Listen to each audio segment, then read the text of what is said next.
Isang eroplano, nagkakahalaga ng $1 billion at ang misyon, pumasok, bumagsak ng bomba, lumabas sa teritoryo ng kalaban ng hindi namamalayan.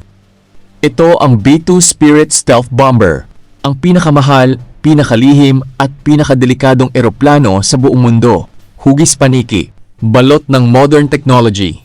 Sa radar, hindi siya eroplano, mukha lang siyang bubuyog. Kaya bago mo pa siya makita sa radar, tapos na ang misyon. 20 lang sila sa buong mundo, pero kaya nilang baguhin ang takbo ng isang giyera.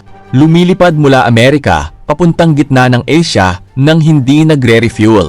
At may dalang sandatang kayang wasakin ang isang bunker sa ilalim ng lupa. Sa video na ito, pag-uusapan natin ang sikreto ng B-2 Spirit, kung paano siya nagiging invisible, ano ang mga armas na kaya niyang dalhin, at bakit hanggang ngayon wala pang nakakatalo sa kanya. Umpisahan na natin. Pero bago natin simulan ang video na ito, kung gusto mo ng ganitong mga topic, ay huwag mong kalimutang mag-like at mag-subscribe para lagi kang updated sa susunod kong mga video. Ang B-2 Spirit ay proyekto ng Estados Unidos noong Cold War. Ginawa ito ng Northrop Grumman. Ang layunin, makalusot sa pinakamatinding air defense ng Soviet Union nang hindi nahuhuli. Presyo nito ay $2.1 billion kada isa. Para maintindihan mo, mas mahal pa siya sa tatlo na Gerald R. Ford aircraft carrier. May bilis ito na 620 miles per hour. Ang range nito ay 6,900 miles. Kaya nitong lumipad mula Missouri papuntang Iran at bumalik ng walang landing. 2 piloto lang ang kailangan nito. Ang disenyo niya ay tinatawag na flying wing. Walang buntot, walang katawan, isang malaking pakpak lang. At yan mismo ang sikreto kung bakit siya invisible. Ang lakas ng B-2 ay wala sa bilis. Nasa stealth technology. Una, hugis. Lahat ng gilid ng B-2 ay naka-angle. Wala kang makikitang 90 degrees. Ang trabaho nito, pag tinamaan ng radar, itutulak palayo yung signal. Hindi ibabalik sa kalaban. Pangalawa, radar absorbing material. Buong katawan ng eroplano ay pininturahan ng special na pintura. Trabaho nito, higupin yung radar wave, parang sponge. Kaya sa radar screen, ang laki niya nagmumukhang ibon lang. Pangatlo, heat at sound signature. Nakatago ang 4 na makina niya sa loob ng pakpak.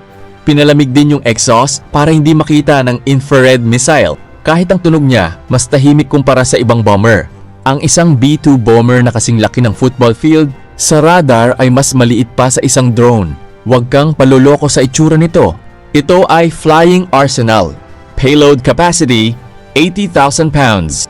Conventional weapons.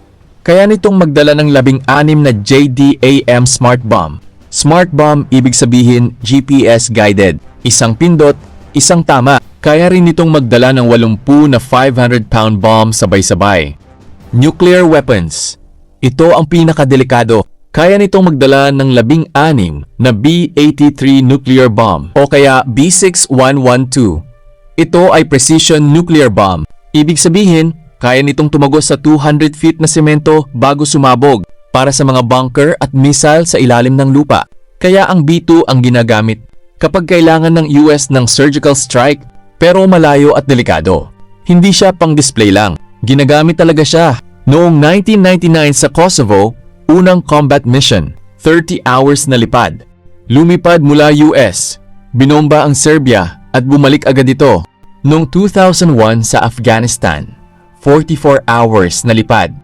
Pinakamahabang bomber mission sa kasaysayan. Noong 2003 sa Iraq, binomba ang mga command center sa unang gabi ng giyera. Noong 2011 sa Libya, 8 na B-2. Sabay-sabay nagbagsak ng 45 na bomba sa loob ng 1 oras. Simula 1989 hanggang ngayon, wala pang B-2 bomber ang napapabagsak o nahuhuli ng mga kalaban ng Amerika. Bakit? Kasi hindi nila alam kung nasaan. Sabi ng isang US general, kapag lumipad ang B-2, ibig sabihin wala nang diplomatikong usapan. Giyera na yan. Pero hindi siya perpekto. May kahinaan din. Una, presyo at maintenance, 2.1 billion kada isa at $135,000 kada oras ng paglipad. Kailangan naka-aircon hangar 24/7 pag nabasa sa ulan. 24 hours drying time, kaya hindi siya basta-basta nililipad. Pangalawa, Kaunti lang, 20 na lang ang natitira. Isa ang nag-crash noong 2008. Sobrang mahal kaya hindi na nagpagawa ulit. Pangatlo, walang defense, walang barilang B2. Umaasa lang siya sa pagiging invisible. Pag nahuli siya ng radar, delikado. Ang B2 Spirit ay hindi lang eroplano.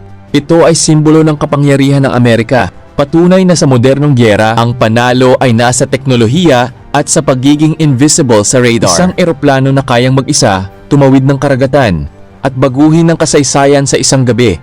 Ngayon tanong ko sa inyo, sa tingin nyo, makatarungan ba ang $2.1 billion na presyo para sa isang eroplano? O mas maganda pang ibili ng 100 na fighter jet? I-comment nyo sa baba. Kung gusto nyo pa ng ganitong content, mag-like at mag-subscribe.